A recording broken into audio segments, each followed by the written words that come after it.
না, অরণ্য সুভাকে ভালোবাসে না। অরণ্য আমার আগেও ছিল, এখন আছে, আর ভবিষ্যতেও থাকবে। কিয়ান চলে যাচ্ছে, যেতে যেতে বলছে, জোর করে কিছু পাওয়া যায় না আপু। যার জিনিস তার থেকে কৌশলে কেড়ে নিলে সেটা নিজের হয়ে যায় না। আনহা রেগে তাকালো কিয়ানের দিকে, চোখ মুখ শক্ত করে বলল, কিয়ান, তুই এখান থেকে যাবি না আমি আম্মু আব্বুকে ডাক দিব? কিয়ান কথা না বলে বেরিয়ে গেল আনহার রুম থেকে। সে যেতেই আনহা এসে বিছানায় বসেছে, মাথা চেপে ধরেছে দুহাত দিয়ে। হঠাৎই একটা চিন্তা মাথায় এসে বাড়ি খেলো। তার সুভাকে খুঁজে পাওয়া যাচ্ছে না, আর অরণ্যকেও এতবার কল দেওয়ার পরেও পাওয়া গেল না। এসবের মানে কি? এটাই অরণ্য আর সুভা একসাথে আছে? আনহার ভাবতে পারছে না কিছু, মাথাটা পুরোপুরি বিগড়ে গেছে তার। অরণ্যকে না পেয়ে আড্রিসকে ফোন দিয়েছে। প্রথমবার রিংটন বাজতে ধরে নিয়েছে আড্রিস। অনেকক্ষণ হলো বুঝিয়েছে আনহাকে, মাথা ঠান্ডা করে ঘুমিয়ে পড়তে বলেছে তাকে। আনহার মন ছটফট করছে অরণ্যের জন্য, এটা ভালো করেই জানে আড্রিস। আনহা কি জানে তার প্রতিটি দীর্ঘশ্বাসের কত কষ্ট লুকিয়ে রাখে সে? সকাল হয়েছে, ভোরের আলো জানালার পর্দা ভেদ করে চোখ মুখে এসে পড়তে ঘুম ভেঙে গেছে সুভার। চোখ খুলতে নিজেকে কোনো এক অচেনা জায়গায় আবিষ্কার করলো সে। কারোর প্রশস্ত বুকে মাথা রেখে নিশ্চিন্তে ঘুমিয়েছিল এতক্ষণ। কেউ তার দুহাতের বাঁধনে শক্ত করে ধরে রেখেছে তাকে, যেন পড়ে না যায়। টের পেতেই মাথা তুলে তাকিয়েছে সুভা। দেখতে পেল ঘুমান্ত অরণ্যকে। চোখ বন্ধ করে রেখেছে সে। ফর্সা মুখে খোঁচা খোঁচা দাড়িতে কি সুন্দর লাগছে অরণ্যকে। নিজের অজান্তেই ঠোঁটের কোণে হাসি ফুটে উঠল সুভার। ইচ্ছে করলো হাত দিয়ে ছুঁয়ে দেবে অরণ্যের মুখ। হাতটা বাড়াতেই মাথায় এলো তার এই বাড়িটা কার, সেখানে আসলেই বা কিভাবে। উঠে দাঁড়াতে চাইল সুভা। উঠতে গেলে অরণ্য তাকে একটানে মিশিয়ে নিল নিজের বুকের সাথে, আর শক্ত করে জড়িয়ে ধরে ঘুম জড়ানো কণ্ঠে বলল, ঘুমোতে দাও লাভবার্ড। বিরক্ত হলো সুভা। চোখ মুখ কুচকে তাকালো অরণ্যের মুখে পানে। কিছু না ভেবেই খামচে দিয়েছে অরণ্যর বুকে। আচমকে এমন হওয়াতে সে দ্রুত সুভাকে ছেড়ে দিয়ে চোখ খুলে তাকিয়েছে। চমকে উঠল সুভার রাগান্বিত চেহারা দেখে। মনে মনে হাসল অরণ্য। আবারও জাপটে ধরে বলল সুভাকে, তাই তো বলি, আমার বাড়িতে বিড়াল ছাড়া আসলো কোত্থেকে? আজ তো একটা মানুষরূপী বিড়াল আমার উপরে শুয়ে আছে, মনে ছিল না এটা। সুভা অরণ্য থেকে নিজেকে ছাড়ানোর জন্য ছটফট করছে। বিরক্ত হয়ে রেগে তাকিয়ে বলল অরণ্যকে, ছাড়ুন আমায় অসভ্য লোক। হুম। ছাড়বেন না? আরেকটা খামচি খাবেন? অরণ্য নিজের ঠোঁট দেখিয়ে বলছে। চুমু খাবো, চুমু দাও। নির্লজ্জ কোথাকার, ছাড়ুন বলছি। অরণ্য আর রাগল না, সুভাকে ছেড়ে দিয়েছে সাথে সাথে। সুভা দ্রুত উঠে দাঁড়িয়ে ভুরু কুচকে তাকিয়ে আছে সোফায় বসে থাকা অরণ্যর দিকে। মাথায় চাপ প্রয়োগ করেও কোনোভাবেই কিছু মনে করতে পারছে না কিভাবে আসলো এখানে। আশেপাশে তাকিয়ে বুঝতে পারলো সে আর অরণ্য ব্যতীত রুমে আর কেউ নেই। একা একটা বাড়িতে সুভা আর অরণ্য একসাথে, এগুলোর মানে কি? কিছুতেই সুভার মাথায় ঢুকছে না। সে এসেছে কিভাবে এখানে? অরণ্য ঠোঁট কামড়ে হাসলো, বুকে হাত ভাঁজ করে বলল, তোমার শরীরে আমার শার্টটা খুব মানিয়েছে লাভবার্ড। কাছে এসো, বোতামগুলো ঠিক করে দেই। অরণ্যের কথা কানে যেতেই সুভা নিজের দিকে তাকালো। পরনা টপসের বদলে শার্ট দেখে চোখ দুটো বড় বড় হয়ে খুলে আসার উপক্রম তার। যতদূর মনে পড়ছে রাতে রায়ানের সাথে রেস্টুরেন্টে ডিনার করেছিল সে। তারপর কি হলো? অরণ্য কোথা থেকে এলো? নিজের অজান্তেই কি ভুল করে বসেছে সে? অরণ্যের দিকে তাকালো সুভা। শুকনো ঢোক গিলে মিনমিনে কণ্ঠে বলল তাকে, এসব কি? আমার ড্রেস কে চেঞ্জ করেছে? অরণ্য আগের মতোই বসে আছে। ঠোঁটের হাসি চড়া হলো তার। উঠে দাঁড়িয়ে সুভার কাছে কিছুটা এগিয়ে এসে বলল, তোমার ছেলের বাপ করেছে। কি? জি ম্যাডাম, সব কাজ হয়ে আছে, এবার শুধু সুখবরটা পাওয়ার অপেক্ষা। পাগল হয়েছেন আপনি? বহু আগে। অরণ্যের এমন হেয়ালিপানা মোটেও ভালো লাগছে না সুভার। তীব্র রাগে চোখের সামনে টেবিলে রাখা ফুলদানিটা মাটিতে ছুঁড়ে ফেলেছে। চিৎকার দিয়ে বলে উঠেছে, কি করেছেন আপনি আমার সাথে? আমি এখানে আসলাম কি করে? আপনি আমাকে কিডন্যাপ করে এখানে নিয়ে এসেছেন, তাই না? অরণ্য কিছু না বলে সুভার কোমর চেপে নিজের কাছে টেনে আনে। ধাক্কা লাগে তার অরণ্যের বুকের সাথে। রেখে কিছু বলতে যাবে, তখনই অরণ্য নিজের আঙুল দিয়ে চেপে ধরে সুভার ঠোঁট। ঠোঁটের কোণে হাসি নিয়ে বলে ওঠে, কুল বেবি, এত প্রশ্ন একসাথে করলে উত্তর দেবো কিভাবে? সুভা নিজের সর্বশক্তি দিয়ে অরণ্যের বুকে ধাক্কা দিয়ে বলল। এত কাছে আসছেন কেন? বারবার সরুন। অরণ্য শুনল না সুভার বলা কথা।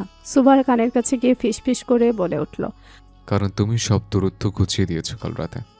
অরণ্যের এমন কথায় ভয় হলো। সুভা কি ভুল করেছে সে? ভয়ে ভয়ে জিজ্ঞেস করলো অরণ্যকে, মানে আমি কি করেছি কাল রাতে? মনে করো। সুভা ভাবলো কিছুক্ষণ, কিন্তু তার কিছুই মনে পড়ছে না। মনের মধ্যে কেমন অশান্তি হচ্ছে, কান্না পাচ্ছে তার। অসহায় দৃষ্টিতে অরণ্যের পানে তাকিয়ে সে বলল, আমার কিছুই মনে পড়ছে না কেন, কিভাবে আসলাম এখানে আমি, কে নিয়ে এসেছে আমায়? বলবো একটা শর্তে। কি শর্ত?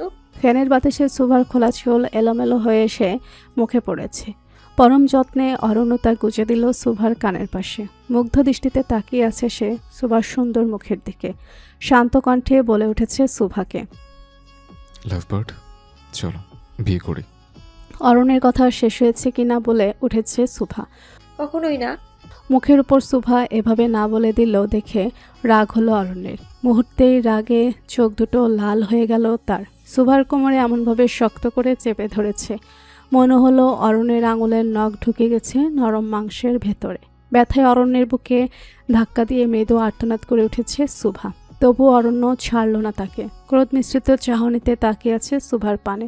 কিছুক্ষণ যেতেই কি যেন ভেবে ছেড়ে দিল সুভাকে। সিঁড়ি বেয়ে উপরে উঠতে উঠতে বলল, তুমি মানো আর নাই মানো, আমি তোমার শেষ ঠিকানা। আমার কাছেই তোমাকে আসতে হবে লাভবার্ড। রাগে সুভা বড় বড় শ্বাস ফেলছে। সোফায় বসে কিছুক্ষণ ভাবল সে। সারা রাত সুভা অরণ্যের বাড়িতে ছিল। কি হয়েছে না হয়েছে কিছুই মনে নেই তার। বাড়িতে সব জানলে সবাই কি রিয়াক্ট করবে? আনহা নিশ্চয়ই ছেড়ে দিবে না তাকে। এবার তো নিজের করা ভুলের জন্য নিজেকে কষ্ট দিতে ইচ্ছে করছে সোফার। সোফার দিকে তাকাতেই হাতের কাছে একটা ফোন পেল। নিজের নাম্বার ডায়াল করে কল দিল সে। ফোনটা অরণ্যের। সুভার নাম্বারটা আগে থেকে সেভ করা ছিল। লাভবার্ড নামটা শুনলে শত রাগের মধ্যেও মনে কেমন ভালো লাগা কাজ করে তার। কেন হয় এমন বুঝে পায় না সুভা। সে তো ভালোবাসে না অরণ্যকে, তাহলে এত কিসের টান? নিজের ফোনটা খুঁজতে খুঁজতে অরণ্যের রুম পর্যন্ত চলে এসেছে সুভা। পুরো রুমটা এলোমেলো হয়ে আছে। সুভার শরীর থেকে খুলে রাখা টপসটাও মেঝেতে পড়ে আছে। কি হয়েছে তার সাথে? এটা ভাবতে ভাবতেই যেন শেষ হয়ে যাচ্ছে সে। কেন মনে পড়ছে না কিছু। বেশি কিছু ভাবল না সুভা। তাকে যত দ্রুত সম্ভব এখান থেকে চলে যেতে হবে। বিছানায় ফেলে রাখা নিজের ফোনটা হাতে তুলে সাব্বিরকে কল দিতে নিচ্ছিল। অরণ্য কোথা থেকে সে ফোনটা কেড়ে নিয়েছে। সুভা রেগে তাকিয়েছে তার দিকে। কথা বলার সুযোগ দেয়নি অরণ্য। সুভার হাতে একটা শপিং ব্যাগ দিয়ে বলেছে চেঞ্জ করে আসতে। অরণ্য নিজেই পৌঁছে দিবে তাকে। কথা বাড়ায়নি সুভা। চুপচাপ ওয়াশরুমে গিয়ে শাড়িটা পরে এসেছে। আয়নার সামনে গিয়ে নিজেকে দেখে নিল একবার।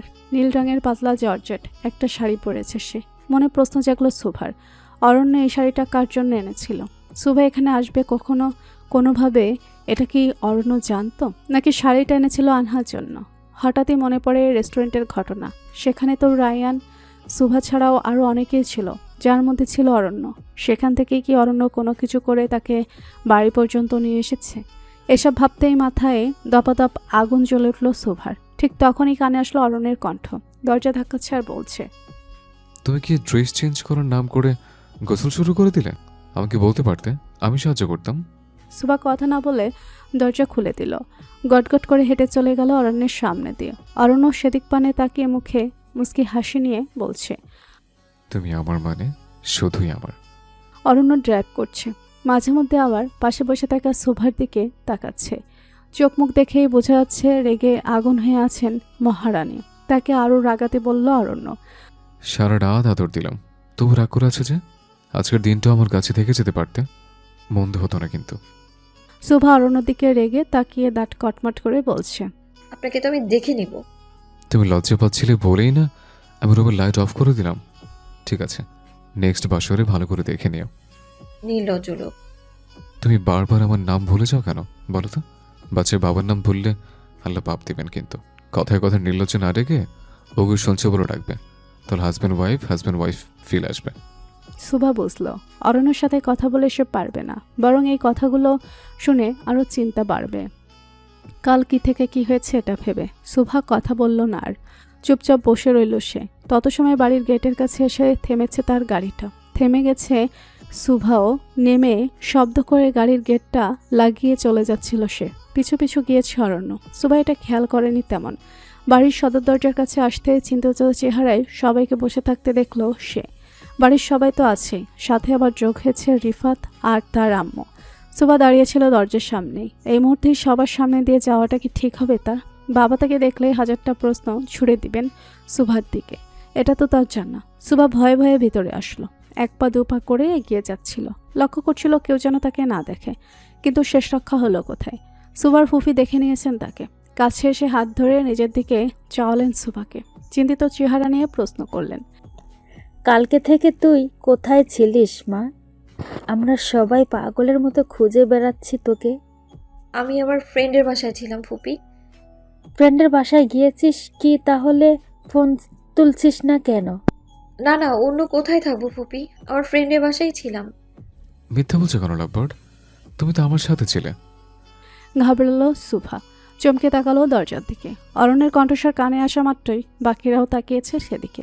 দরজার সাথে হেলান দিয়ে বুকে হাত ভাঁজ করে দাঁড়িয়ে আছে অরণ্য। ঠোঁটের কোণে তার হাসি লেগে আছে। অরণ্যর আশাতে সবাই খুশি হয়েছে বটে, তবে তার এরূপ কথার মানে বোধগম্য হলো না কারোর। আনহার কিয়ান দুজনেই তখন নিচে নামছিল।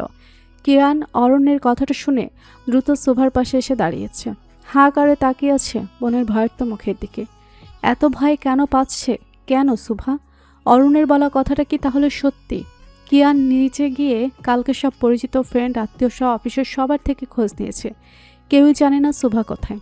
আজকে এভাবে আসলো তা অরণ্যের সাথে করে। খটকা লাগছে কিয়ানের। কিছু না বলে দাঁড়িয়ে আছে সে। আনহার পা দুটো থেমে গেছে। সে এখনও আগের জায়গাতেই দাঁড়িয়ে। অরণ্য ভিতরে আসতেই সুভার আম্মু আর চাচি তাকে গিয়ে বসতে বললেন।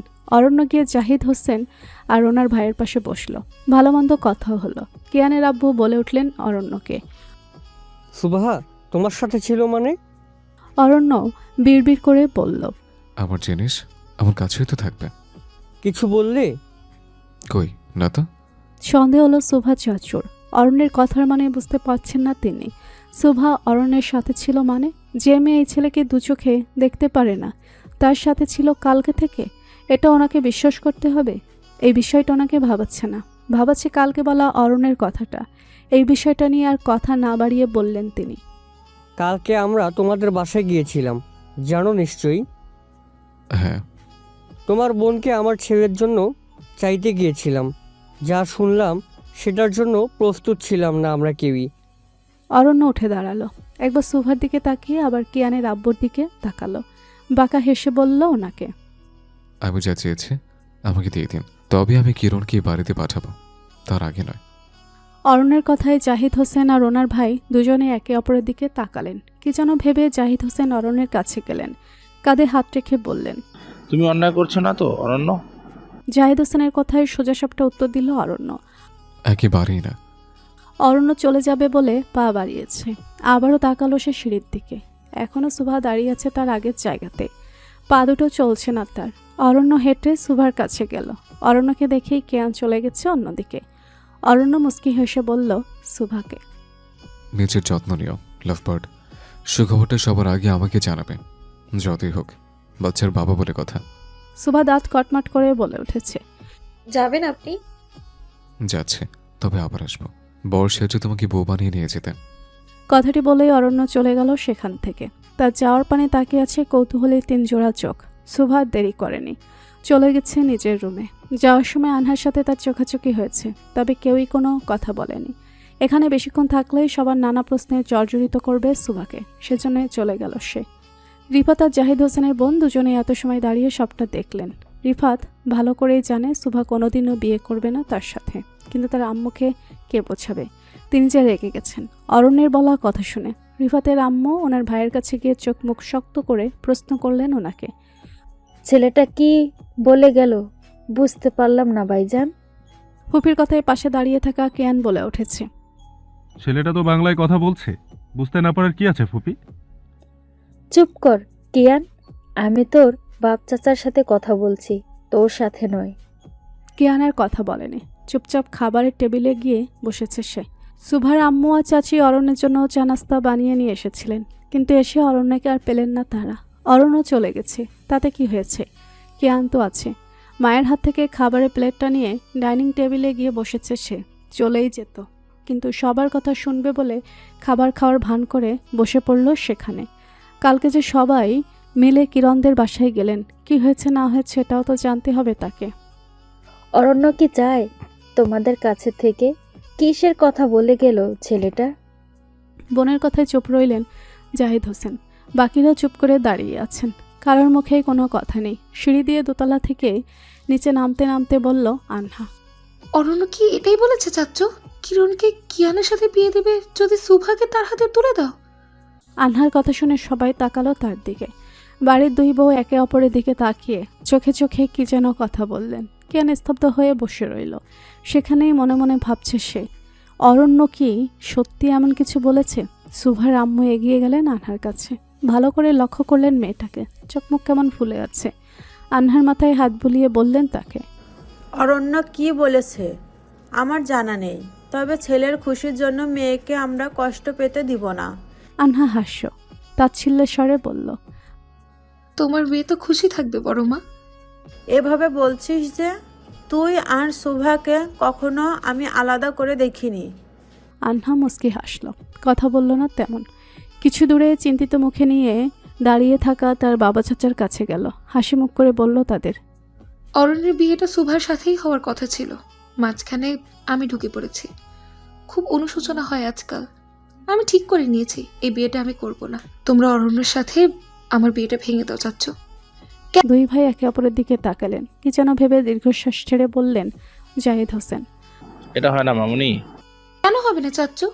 আল্লাহ হয়তো এটাই চান সুভার সাথে বিয়েটা অরণ্যেরই হোক। আমি বরং ওদের শুভাকাঙ্ক্ষী হয়েই থাকবো। আনহার এমন উদারতা দেখে বড্ড খুশি হলেই জাহিদ হোসেন মাথায় হাত বুলিয়ে বললেন আনহাকে, তুমি ভেবে বলছো তো মা? আমি ভেবেই বলছি চাচ্ছ, অরণ্য আমাকে পছন্দ করে না। কেবল আমার পছন্দে কিছু যায় আসে না। এই বিয়েটা হলে আমাদের সুন্দর বন্ধুত্ব নষ্ট হবে। আমি নিজের ইচ্ছায় বিয়েটা ভেঙে দিলাম, ওদেরকে জানিয়ে দিও। কিয়ান চলে যাচ্ছিল, কিন্তু আনহার বলা কথাগুলো শুনে আজকে খুব খারাপ লাগলো তার। পরক্ষণে আবার ভাবল, 2 বছর আগে সুভার অরণ্যের বিয়েটা তো ভেঙেছিল। আনহাই নিজের ভুল বুঝতে পেরে শুদ্ধ নিয়েছে, এই অনেক। তবুও বলা যায় না মনে মনে কি ভেবে রেখেছে। নিজের মায়ের পেটের বোন তো, সে হাড়ে হাড়ে চেনে আনহাকে। কিয়ান যাওয়ার পরেই আনহা চলে গেল সেখান থেকে। রিফাতের আম্মু তখনই বের হয়ে গিয়েছিলেন। যখন বুঝতে পেরেছিলেন ভাইয়েরা ওনাকে গুরুত্ব দিচ্ছেন না, তিনিও দেখে নেবেন ওনার ছেলের সাথে বিয়ে না দিয়ে অরণ্যের সাথে বিয়ে হলে সুভা কতটা ভালো থাকে। মাকে বোঝাতে পিছু পিছু চলে গিয়েছিল রিফাতও। আয়নার সামনে গিয়ে পেটের উপর থেকে শাড়িটা সরিয়েছে সুভা। লালচে ছকমের দাগ স্পষ্ট, কারো 5 আঙুলের নখের আঁচড় বসে গেছে সেখানে। হাত দিয়ে ছুতেই তীব্র জ্বলনি অনুভব হলো তার। চোখ মুখ কুচকে বন্ধ করে নিয়েছে, সাথে সাথে রাগে মাথায় আগুন জ্বলছে। সুভার ইচ্ছে করছে এক্ষুনি গিয়ে অরণ্যর হাতে একটা কামড় বসিয়ে দিতে। এই হাতেই তাকে আঘাত করেছে অরণ্য। সুভাও ছেড়ে দিবেন অরণ্যকে, কথাটা বলেছে কিনা মনে পড়ে গেছে। গাড়িতে বলা অরণ্যের কথাটা, আবারও কপালে চিন্তার ভাঁজ পড়ল সুভার। সত্যি কি অরণ্যের সাথে কিছু হয়েছে তার? কি অঘটন ঘটিয়েছে সে? নাকি অরণ্য ইচ্ছে করেই সুভাকে ভয় দেখাতে এসব বলছে? কারোর পদধ্বনি কানে আসলো সুভার। তাকালো দরজার দিকে, দেখতে পেল আনহাকে। আজকে আনহাকে অন্যদিনের মতো লাগছে। বারবার মনে হচ্ছে সে আগের আনহাকে চোখের সামনে দেখছে সুভা। চোখমুখ সুভার প্রতি কোনো রাগ নেই, তার মুখের সেই চেনা হাসিটা আবারও ফিরে এসেছে। হঠাৎ এমন পরিবর্তনের কারণটা কি? সুভার প্রতি সব রাগ কি চলে গেল? আনহা বেশ কিছু ভাবল না সে। শাড়িটা ঠিক করে ভেতরে আসতে বলল আনহাকে। আনহা এসে সুভার ঠিক সামনে দাঁড়িয়েছে, ওকে হাসি টেনে সুভাকে উদ্দেশ্য করে বলছে, কেমন আছিস তুই সুভা? সুভার কেমন খটকা লাগছে। আনহা তো কখনোই তার সাথে ভালো মন্দ কোনো কথাই বলে না, আজকে নিজে থেকে এই কথা বলতে আসলো যে। সুভা কিছু ভাবছে, বুঝতে পারছে আনহা সে কিছু বলতে যাবে, তার আগেই নিজে বলে উঠেছে, তুই তো ভালোই থাকবি সুভা। এই বড় বাড়ি, অফিস, অরণ্য সবই তোর। তোর তো ভালো থাকারই সময়। আমি ভুল প্রশ্ন করলাম তাই না? এবার কিছুটা নিশ্চিত হলো সুভা। আনহা আবারও নিজের আগের রূপে ফিরে এসেছে দেখে মনে মনে বলছে, কুত্তার লেজ এত তাড়াতাড়ি সোজা হয় না। আনহার মনে হলো সুভা বিড়বিড় করে কিছু একটা বলেছে। বুঝতে না পেরে প্রশ্ন করলো তাকে, কিছু বললি আমাকে? শোন আপু, এই বাড়ি আর অফিস যতটা আমার ঠিক ততটাই তোর আর ভাইয়ার। এটা নিয়েও পিঞ্চ মারছিস আমায়। আর রইল বাকি অরণ্যের কথা, আমি একবার যাকে দূরে সরিয়ে দিয়েছি তাকে আর কাছে ঘেঁষতে দেব না আমি। আনহার হাসি পেল সুভার কথা শুনে, হাসতে হাসতে বলল, তুই কি বলতে চাইছিস? তোদের মধ্যে কিছুই নেই? না, নেই। তোর শাড়িটা চেঞ্জ হলো কিভাবে সুভা? কালকে যখন বেরিয়েছিলি এটা তো ছিল না। তোকে অরণ্য নিজে এসে পৌঁছে দিল। সারা রাত একসাথে ছিলিস দুজন, তবুও আমাকে বলবি তোদের মধ্যে কিছুই নেই? আনহার মুখ থেকে কথাটা শোনা মাত্রই কয়েক পা পিছিয়ে গেল সুভা। চোখ মুখে তার চিন্তারা ভিড় জমিয়েছে। এটারই তো ভয় পাচ্ছিল এতক্ষণ। এখন কিভাবে বোঝাবে আনহাকে? সে কিভাবে অরণ্যের ফ্ল্যাট পর্যন্ত গেল নিজেও জানে না। সুভা কেমন ঘাবছে, কি বলবে বুঝতে পারছে না সে। বিছানায় রাখা সুবার ফোনটাতে নোটিফিকেশন আসে। দেখে রেখে দিয়েছে, চেক করে দেখেনি আর কি এসেছে। সুবা ফোনটা না তুললেও তুলেছে আনহা। ফোনের স্ক্রিনে কি যেন দেখলো সে, হাসলো কিছুক্ষণ। সুবা বুঝতে পারছে না কিছুই। আনহার এই হাসির কারণ কি? আনহা ফোনটাকে সুবার দিকে ঘুরিয়ে বলে, এরপরও তুই বলবি তোদের মধ্যে কিছুই নেই? সুবা ঘাবড়ালো আনহার এমন কথায়। আস্তে আস্তে চোখ তুলে তাকালো ফোনের দিকে। চোখ দুটো বড় বড় হয়ে গেছে তার। এসব কি? কখন হলো? স্পষ্ট দেখা যাচ্ছে অরণ্য আর সুভা কতটা কাছাকাছি। উদম শরীরে দাঁড়িয়ে থাকা অরণ্য, সুভার পরনে তার শার্টটা। সুভা নিজে থেকেই অরণ্যের গলা জড়িয়ে ধরে রেখেছে। সবকিছু দেখে নিজের প্রতি নিজের ঘৃণা হচ্ছে তার। সুভা ফোনটাকে আনহার হাত থেকে নিয়ে বিছানায় ছুঁড়ে ফেলেছে। আনহার হাত ধরে কাঁপা কাঁপা কণ্ঠে বলছে, আপু আমার কথা শুন, এসব কিভাবে হলো আমি জানি না। এটুকু বলতেই সুভাকে থামিয়ে দিল আনহা। মুখে হাসি টেনে শান্ত কণ্ঠে বলল, তুই শোন সুভা, আমি তোদের মাঝখানে এসে পড়েছিলাম ভুল করে। আমি আবার সরে যাচ্ছি। তোরা বিয়ে করে ভালো থাক, আমি দোয়া করি তোদের জন্য। আমাকে এত কৈফিয়ত দিতে হবে না। তুই আমায় ভুল ভাবছিস আপু। তুই এত ভয় পাচ্ছিস কেন? আগে তো এমন ভয় পেতি না। আমাকে কত সুন্দর করে আপু বলে ডাকতি, সারাদিন আমার সাথে সাথে থাকতি। বড় হওয়ার সাথে সাথে আপুকেও ভুলে গেছিস তুই সুভা। আজকে সুবার ভালো লাগছে খুব। আনহা নিজে থেকে কথা বলতে এসেছে তার সাথে। কতদিন পর পুরনো আনহাকে দেখছি মনে হলো। ভালো লাগছে ঠিকই, তবে খারাপটাও কম লাগছে না। আনহা যে সুভা আর অরণ্যকে নিয়ে ভুল ভাবছে কি যেন ভেবে দীর্ঘশ্বাস ফেলল সুভা। বলল আনহাকে, আমি আমার পুরনো আপুকে অনেক মিস করি। আনহা কি যেন ভেবে হুট করে জড়িয়ে ধরল সুভাকে। পেটে হাত বুলিয়ে বলল, এখন থেকে তোর পুরনো আপুকেই দেখতে পাবি সুভা। সুভার বিশ্বাস হচ্ছে না এত কিছু সত্যি। খেয়ে আনহা চেঞ্জ হয়ে গেছে নাকি অন্য কোনো ব্যাপার আছে? মুখে সুভাকে এটা সেটা বললেও নিজের চোখ মুখ শক্ত করে রেখেছে আনহা। দেখে বোঝার উপায় নেই তার মনে ঠিক কী চলছে। সুভার রুমের দরজার সামনে দাঁড়িয়ে থাকা কেন হাঁ করে তাকিয়ে আছে বোনেদের দিকে। সুভার আনহার মধ্যে এত ভাব হলো কখন আর কিভাবে? আনহার এই হুট করে বদলে যাওয়া খুব ভাবাচ্ছে কিয়ানকে। ঠিক কি চায় আনহা? কেনই বা করছে এসব? সুভার সাথে কথা বলে চলে গেছে আনহা। কিয়ান তখন সুভার রুমে ঢুকেছে। সোফায় বসে বুকে হাত ভাঁজ করে বলছে, কাহিনীটা কি বলতো? কিসের কাহিনী? আনহার ব্যাপারটা আমি বুঝতে পারছি না। হঠাৎ করে এত ভালো হয়ে গেল কিভাবে? এতদিন কি ওর উপরে কেউ কালো জাদু করেছে রেখেছিল? কিয়ানের কথা শুনে হাসল সুভা। কিয়ান বরাবরই এমন আনহার সাথে ঝগড়া তাল লেগেই থাকতো ছোটবেলায়। এখনও পরিবর্তন হয়নি কিছুই। তবে এই কালো জাদুর কথা শুনে কেমন হাসি পেল সুভার। হঠাৎই মনে পড়ল কাল বাড়ির সবাই কিরণদের বাসায় গিয়েছিলেন। তারা কি বলে দিয়েছেন জানতে প্রশ্ন করল কিয়ানকে। ওর কথা রাখো। চাচু আর আব্বু কি বলেছেন? কোন বিষয়ে? কিরণ আর তোমার বিয়ের। তুই চাইলেই হবে। সুভা বুঝল না কিয়ানের কথা। মুড়োজোড়া কুচকে কিয়ানের পানে তাকে প্রশ্ন করল তাকে। আমি চাইলেই হবে মানে? তুই অরণ্যের সাথে বিয়েতে রাজি না হলে কিরণকেও আমি এ জীবনে পাবো না। আর কিরণ অন্য কারো হলে আমি ছাদ থেকে পড়ে সুইসাইড করব। কিয়ানের কথা তেমন পাত্তা দিল না সুভা। কি হয়েছে সবটা সে নিজেই জেনে নেবে বলে ঠিক করেছে। কিয়ান সুভাকে কিছু বলতে এসেছিল, তখনই ফোনে কল এসেছে। তার ফোনটা তুলে কানে নিয়েছে। সেখানে বসে নাম্বারটা কেমন অচেনা লাগছে নিজের কাছে। কিছু না ভেবেই রিসিভ করেছে কলটা। কে বলছেন? আমি। কণ্ঠস্বরটা খুব চেনা লাগলো কিয়ানের। নিশ্চিত হতে প্রশ্ন করলো ফোনের অপর প্রান্তে থাকা মানুষটিকে। রাগিনী ম্যাডাম? কিয়ান এবার নিশ্চিত হলো এটা কিরণ। কিরণের কণ্ঠস্বর শোনা মাত্রই মনটা ভালো হয়ে গিয়েছে কিয়ানের। দ্রুত উঠে বেরিয়ে গেছে সুভার রুম থেকে। কিয়ানের যাওয়ার দিকে তাকিয়ে মুচকি হাসল সুভা। ভাই তার পুরোপুরি পাগল হয়ে গেছে কিরণের জন্য। ভাবা যায় এই দুজনই আগে দেখা হলে ঝগড়া লাগিয়ে দিত। কেবিনেট থেকে একটা টি শার্ট আর প্লাজো বের করে ওয়াশরুমের দিকে যাচ্ছিল সুভা। হুট করে মনে পড়ল তখন তার ফোনে আসা ভিডিওটার কথা। কে পাঠিয়েছে এই ভিডিওটা? দেখবে বলে ফোনটা হাতে নিল সুভা। সহসেই কুচকালো ভুরুজোড়া। ভিডিওটা পাঠিয়েছে অরণ্য নিজেই। রাগ হলো, তার ফোনটা ছুঁড়ে ফেলতে চাইল। পরক্ষণে আবার নিজেকে সংযত করে নিল। কল দিল অরণ্যের নাম্বারে। প্রথমবার রিংটন বাজতেই অরণ্য ফোনটা ধরে নিয়েছে। রেগে প্রশ্ন করল সুভা, এসবের মানে কি? কোন সবের? নাটক করছেন? এসব সস্তা কাজ অরণ্য করে না। ভিডিওটা কেন পাঠিয়েছেন আপনি? আর এসবের মানেটা কি? আমি ভালো করেই জানি এটা ফেক। লাভবার্ড, তুমি নিজেও জানো এটা সত্যি। নিজেকে চালাক প্রমাণ করতে এমন বোকা বোকা কথা বলো, তোমাকে মানায় না। ভিডিওটা দিয়ে আমাদের স্পেশাল মোমেন্টের কথা আর একবার মনে করিয়ে দিলাম তোমাকে। আমি এগুলো বিশ্বাস করি না। আপনি আমাকে মিথ্যে মিথ্যে ভয় দেখাচ্ছেন। আমি বুঝতে পারছি ভালো করেই। তোমাকে আমি ভয় দেখাতে পারি? এখন বিশ্বাস করছে না, তবে কিছুদিন গেলে এমনিতেই বিশ্বাস করবে। রাখলাম, পেশেন্ট দেখছি। অরণ্য কল কাটার আগে শোভা নিজেই কেটে দিয়েছে।